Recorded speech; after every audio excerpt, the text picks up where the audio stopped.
Hello friends, कैसे हैं आप सब? बढ़िया हैं। लॉकडाउन चल रहा है। आज 12 मई। आप लोग को आज राहुल सर इंग्लिश पढ़ाएंगे। करियर टुडे कोचिंग में आप सबों का स्वागत है। अब आपके सामने हैं Rahul sir.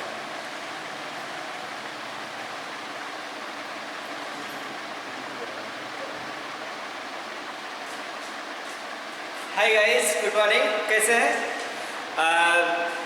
As per Sagar sir, he said that today I have to teach English, so here I am to teach English. और इंग्लिश में काफ़ी सारे टॉपिक्स है पढ़ने को, बट अगर देखा जाए तो एक सबसे इम्पॉर्टेंट टॉपिक में से एक टॉपिक है कंजंक्शन। व्हाट? कंजंक्शन। कंजंक्शन एक ऐसा टॉपिक है जिसके हेल्प को अगर आपको अच्छे से पता हो तो इंग्लिश का काफ़ी सारा टॉपिक कवर होता है। और चाहे कॉमन एरर हो, चाहे रीअरेंजमेंट हो, चाहे sentence improvement, fill in the blanks, हर जगह पर इसका हेल्प है। तो देखते हैं कैसे, क्या और क्या है कंजंक्शन। हम लोग यहाँ पर कंजंक्शन का बहुत कुछ नहीं पढ़ेंगे। कंजंक्शन क्या है और उसके बाद सीधा उसके यूजेस पे जाएंगे, बिकॉज एग्ज़ाम में, स्पेशली कॉम्पिटिटिव एग्ज़ाम में स्पेशली यूजेस पूछा जाता है, ना कि टाइप्स वगैरह पूछा जाता है। So we will not focus on types, we will focus on best uses of conjunction. Okay, thank you.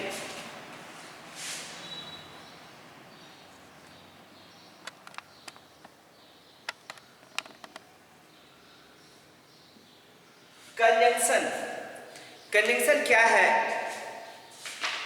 अगर आप ठीक से देखें तो इसके नाम पे ही इसका मीनिंग छिपा है। इसको कौन को हाइड कर दे तो क्या मिलता है? जंक्शन। जंक्शन किसको कहते हैं? एक ऐसा पार्ट जहां से टू डिफरेंट रूट्स के लिए जगह खुलता है, मतलब ज्वाइनिंग पार्ट्स, जंक्शन। ठीक है। अब जैसे ये देखिए,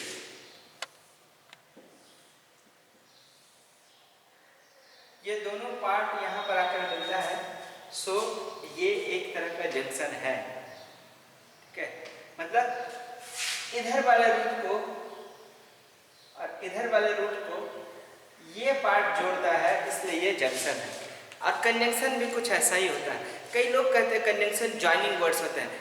गलत नहीं है, सही भी है, बट एक बात को ध्यान में रखना भी बहुत जरूरी है कि why conjunction is like that. Conjunction क्या सिर्फ जोड़ने के लिए होता है? बताएं, कंजंक्शन सिर्फ जोड़ने के लिए होता है या फिर कंजंक्शन का और भी कुछ यूजेस है? देखते हैं, एक छोटा सा एग्जांपल से समझें।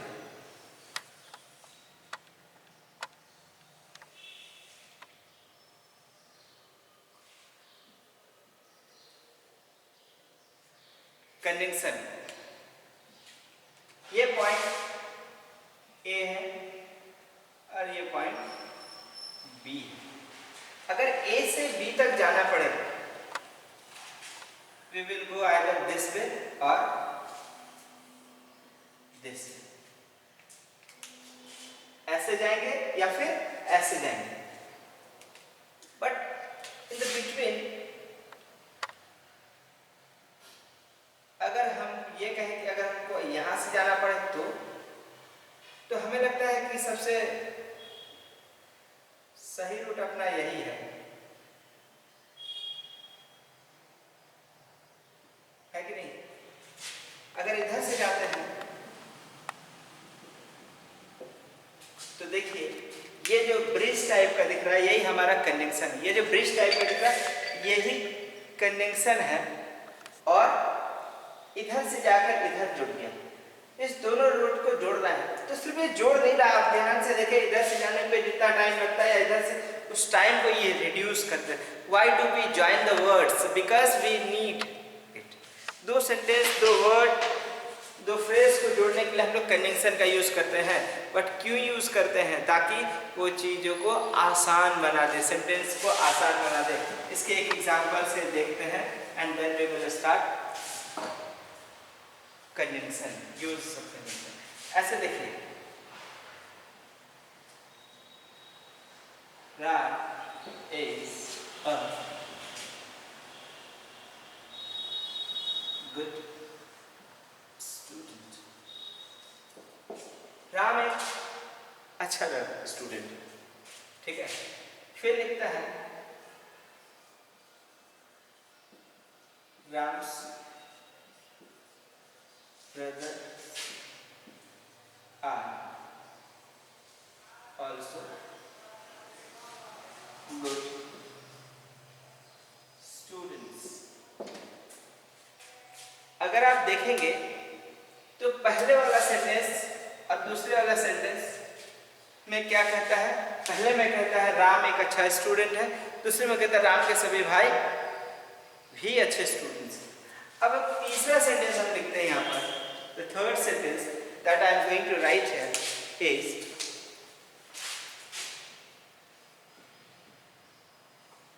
Ram and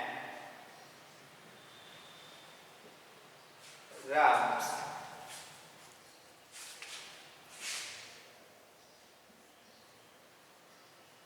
brothers are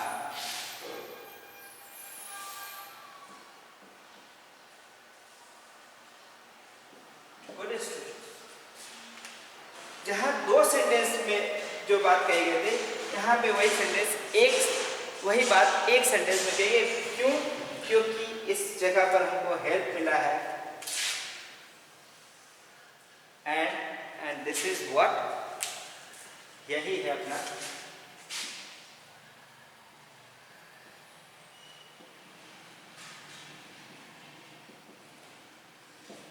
condition. Ram एक अच्छा स्टूडेंट है, राम के सभी भाई भी अच्छे स्टूडेंट्स हैं, और इस आखिरी में कहता है राम और राम के भाई अच्छे स्टूडेंट्स हैं। इन दोनों सेंटेंस को एक लाइन में कह दिया गया है क्योंकि यहाँ पर हमने एंड यूज किया है। तो इट मीन्स कि कंजंक्शन अगर आपको बनाना हो तो सिर्फ ये ना जानिए कि सिर्फ जोड़ने के लिए इन दोनों सेंटेंस को एंड से जोड़ दिया, लेकिन सिर्फ जोड़ नहीं दिए, सेंटेंस छोटा भी हो गया। अगर आप काउंट 1 2 3 4 5 6 7 8 9 10 दोनों को मिलाए तो 10 वर्ड्स, 1 2 3 4 5 6 7, यहाँ पर 7 वर्ड्स, दो सेंटेंस एक सेंटेंस में बदल गया, 10 वर्ड्स 7 वर्ड्स में बदल गए, बट मीनिंग वही। इट मीन्स आसान है, ठीक है। अब हम लोग फोकस करेंगे, now we will go for the uses of conjunction. Uses of conjunction क्या है? देखिए, यूजेस ऑफ कंजंक्शन का कहने का मतलब मेरा ये हुआ कि अलग अलग सेंटेंस अलग अलग जगह पर अलग अलग तरीके से यूज होता है, ठीक है। बट कई बार हम जानते हैं, सुनते हैं, फिर भी गलती करते हैं। बट एग्जाम में किस तरह के क्वेश्चंस पूछे जाते हैं, कॉम्पिटिटिव एग्जाम्स में स्पेशली हम उस पर फोकस करेंगे। यूजेस ऑफ कंजंक्शन में सबसे पहले नंबर पर हम लोग लिखते हैं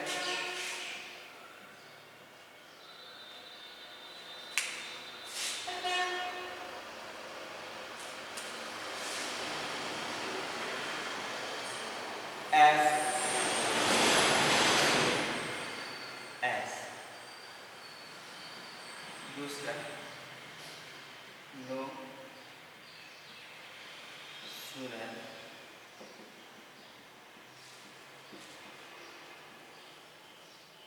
देन तीसरा हार्डली, स्कार्सली,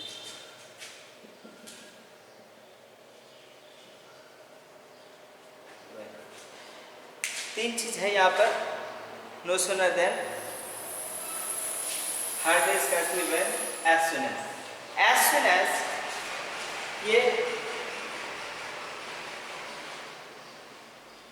सॉरी सही है,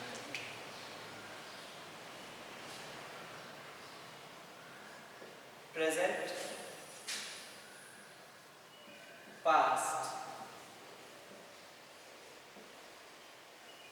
and future tense. As soon as, present, past and future तीनों टेंस में यूज किया जाता है।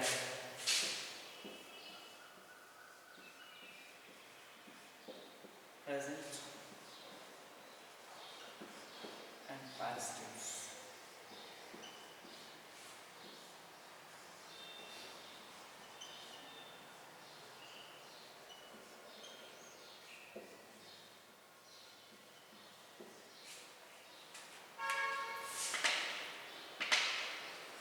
Present tense, past tense, future tense, as soon as, no sooner than, present, past, सिर्फ दो टेंस। हार्ड डेज का असली सिर्फ पास्ट टेंस। अब तीनों को एक साथ लिखने के पीछे वजह क्या है? क्योंकि तीनों का मतलब एक ही है। जी हाँ, तीनों का मतलब इंग्लिश में अलग अलग नहीं, एक ही मतलब है, दैट इज जैसे ही, ज्यों ही। अब ज्यों ही वर्ड हम लोग सुने हैं, लिखता है for example,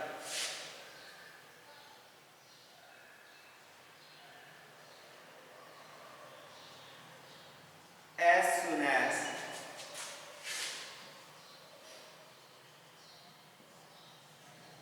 I will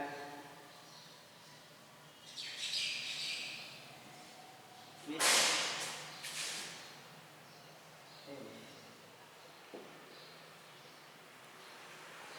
I will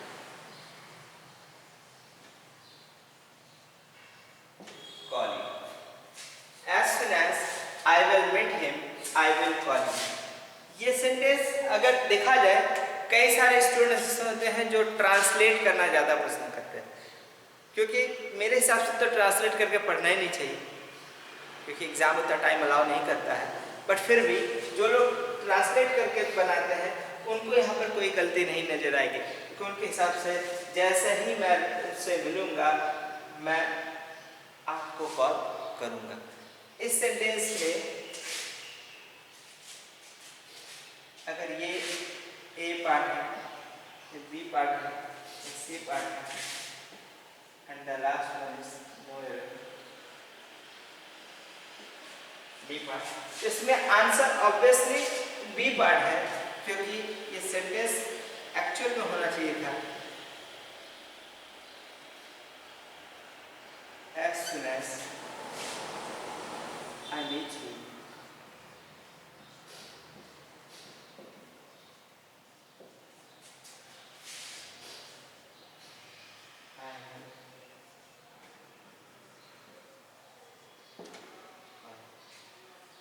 ठीक से देखें, as soon as I meet him, I will call you। याद रखिएगा एक चीज, दो बार कंजिकेटिव स्टाइल में, तब कंटिन्यूस स्टाइल में will का यूज नहीं होता है। याद रखिएगा, दो लगातार बार will का यूज नहीं होता है। हाँ, यहाँ क्या है, as soon as I meet him, I will call you। तो सवाल यही है कि सर पहले जो will है या बाद, पहले और बाद पे नहीं देखिएगा। यहाँ पर देखिए, एक कॉज है तो दूसरा उसका इफेक्ट है। कॉज क्या है, हम जैसे ही हम उनसे मिलेंगे हम आपको कॉल करेंगे। हम आपको कॉल कब करेंगे,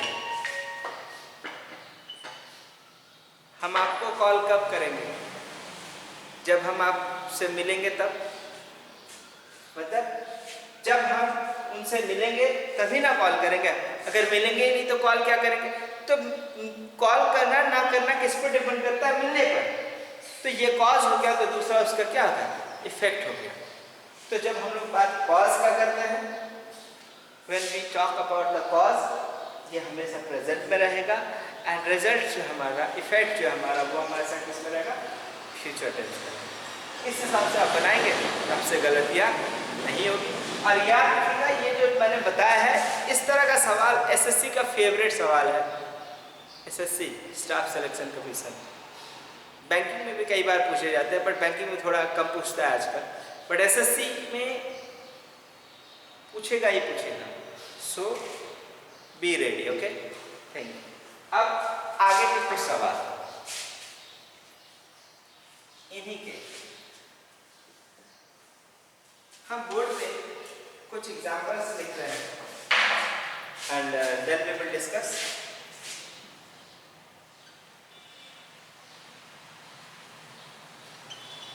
hard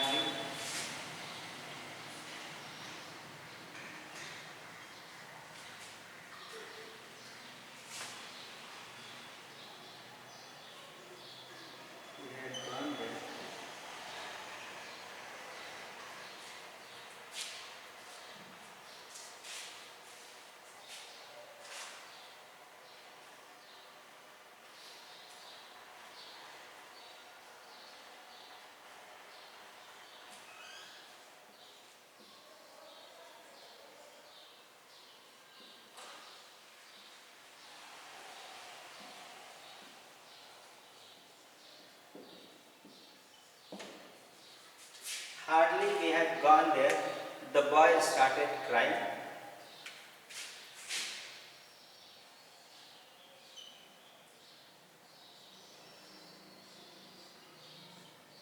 Hardly we had gone there,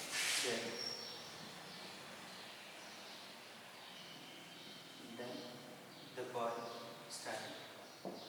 Hardly we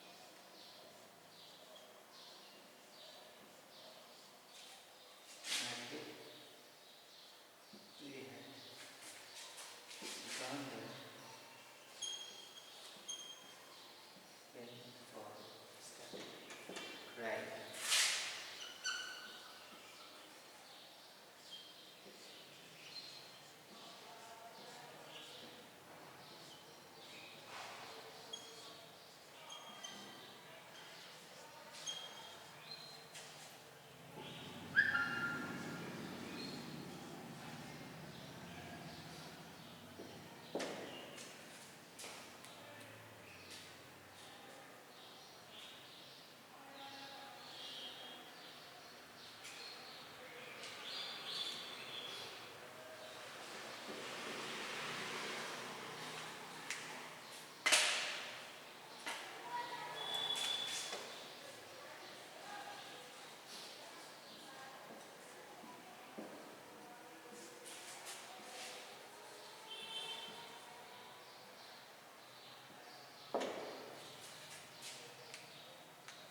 हमने यहाँ पर 5 तरह का सेंटेंस लिख रहे हैं, ठीक है।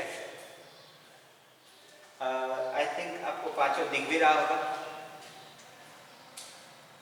दिख रहा है ना? ठीक से देखें, यहाँ पर 5 अलग अलग तरह का सेंटेंसेस है, ठीक है। क्योंकि जगह कम था, और भी तरह के प्रॉब्लम्स दिखा सकते थे। चलिए कोई बात नहीं, देखते हैं। यहाँ लिखता है hardly we had gone there the boy started crying. Hardly we had gone there the boy started crying. दूसरा लिखता है hardly we had gone there then the boy started crying. तीसरा लिखता है hardly we had gone there when the boy started crying. Hardly had we gone there then the boy started crying. और पांचवा है hardly had we gone there when the boy started. आप ध्यान से देखें, हार्डली है तो सामने क्या होना चाहिए? व्हेन होना चाहिए, और इस सेंटेंस में व्हेन नहीं है, इसलिए ये रॉन्ग हो गया। यहाँ पे देन है, यहाँ पे देन है, तो 2 नंबर और 4 नंबर भी रॉन्ग हो गए। अब बचा सिर्फ या तो 3 नंबर या फिर 5 नंबर। ठीक से देख ले, हार्डली वाले सेंटेंस या स्कर्ट में सामने क्या होना चाहिए? व्हेन होना चाहिए। पहले में व्हेन या देन कुछ भी नहीं है, रॉन्ग हो गया। दूसरे और चौथे में भी the second and the fourth one is do not carry when, it is then. सो ये नहीं होगा, 2 नंबर और 4 नंबर नहीं होगा। अगर कुछ होगा तो सिर्फ 3 नंबर और 5 नंबर अब बच गया। अब तीसरा होगा कि पांचवा होगा, तो ये याद रखिएगा हमेशा से। हार्डली इसका असली नो सुनर वगैरह में तुरंत बाद हेल्पिंग वर्ब का यूज किया जाता है। यहाँ पे डू, डज, डेट का, जो कि प्रेजेंट एंड पास्ट दोनों है, और यहाँ पर हैड का जिक्र किया है, ठीक है। तो हार्डली के तुरंत बाद हैड होना चाहिए, यहाँ पे हार्डली के तुरंत बाद हैड नहीं है, इसलिए ये भी रॉन्ग हो गया, और ये हो गया 5 नंबर क्वेश्चन। तो इसका आंसर क्या हो गया? 5 नंबर हो गया। याद रखिए, ये आपके एग्जाम में इनमें से किसी भी तरीके से दे देगा, तो ये मान के चलेगा कि इसको ऐसे ही बनाएंगे, सेकेंड्स में बनेंगे। यहाँ पे मीनिंग का कोई वैल्यू है ही नहीं, आपको सिर्फ ये देखना है हार्डली है तो व्हेन होना चाहिए, नहीं है रॉन्ग हो गया। अगर व्हेन है भी तो हार्डली के तुरंत बाद हैड होना चाहिए, अगर नहीं है तो रॉन्ग हो गया, तो बच गया। एक चीज और ध्यान में रखिएगा, हार्डली हैड से सेंटेंस बनेगा, वहाँ वर्ब का थर्ड फॉर्म होगा। उसी तरह से अगर हार्डली के जगह नो सुनर होता तो यहाँ डू, डज या डेड होता, और सामने देन होता। देन का स्पेलिंग THAN, याद रखिए THAN, ये वही है जो तुलना करने के लिए होता है, ग्रेटर देन, स्मॉलर देन वाला, ठीक है। चलिए हम लोग का कंडेंसर का पहला पॉइंट क्लियर हुआ, ठीक है, पहला पॉइंट क्लियर हुआ। अभी और 2-3 पॉइंट शेयर करेंगे, then we will go for GS classes. कुछ स्पेशल पढ़ेंगे, सागर सर बताएंगे, देखिए क्या बताते हैं, बट फिलहाल तो हम लोग इंग्लिश की पढ़ रहे हैं।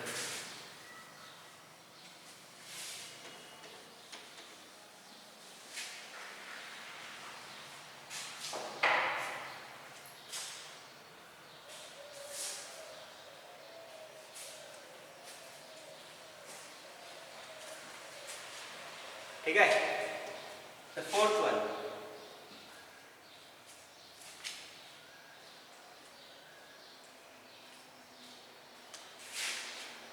फोर्थ वन बताने से पहले हम एक काम करते हैं, आपको 2 सेंटेंस लिखते हैं, आप उसमें से बताएंगे कि आपका आंसर क्या है।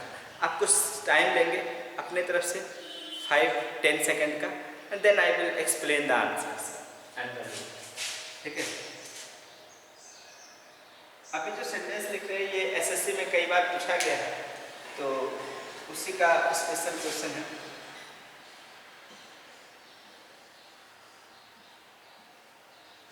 Keep an arm's length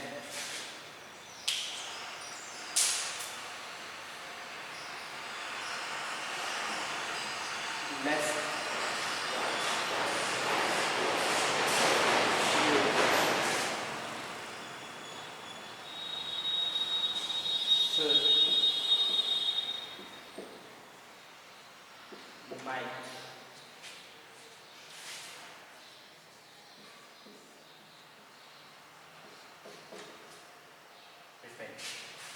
लिखा है keep an arms length lest you should या फिर यू माइट रिपेंट। अब आपको बताना है यहाँ पे शुड होना है या माइट होना है,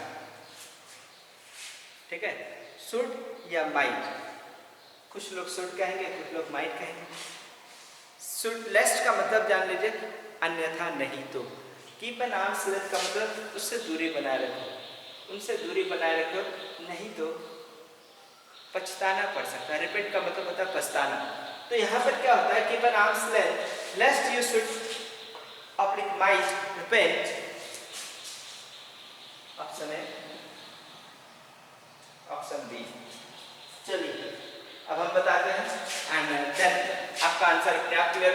याद रखिएगा जिस भी सेंटेंस में लेस्ट हो सामने सिर्फ और सिर्फ शुड होता है। याद रखेंगे, अगर लेस्ट है तो सामने सिर्फ और सिर्फ शुड होगा, और कुछ और अगर है तो वो रॉन्ग है। और एक बात ध्यान में, ये हमेशा से नेगेटिव सेंटेंस होता है, इस कारण से जिस सेंटेंस में लेस्ट हो या फिर no, nor, not, no, nor, not, never, ATC का यूज बिल्कुल नहीं होगा। याद रखें, इस सेंटेंस में लेस्ट होगा, वहां सामने शुड होगा, और लेस्ट वाले सेंटेंस में no, nor, not, never, ATC का यूज नहीं होगा। क्यों? क्योंकि लेस्ट खुद में एक नेगेटिव सेंटेंस है, और इसलिए इस सेंटेंस का आंसर हो गया शुड।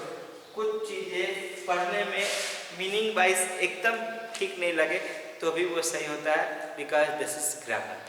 ठीक है, कनेक्शन के लिए आज हम लोग स्टार्टिंग में इतना तक छोड़ते हैं, एंड कल definitely tomorrow we will come with the next uses, and for the time I rest the classes. Thank you.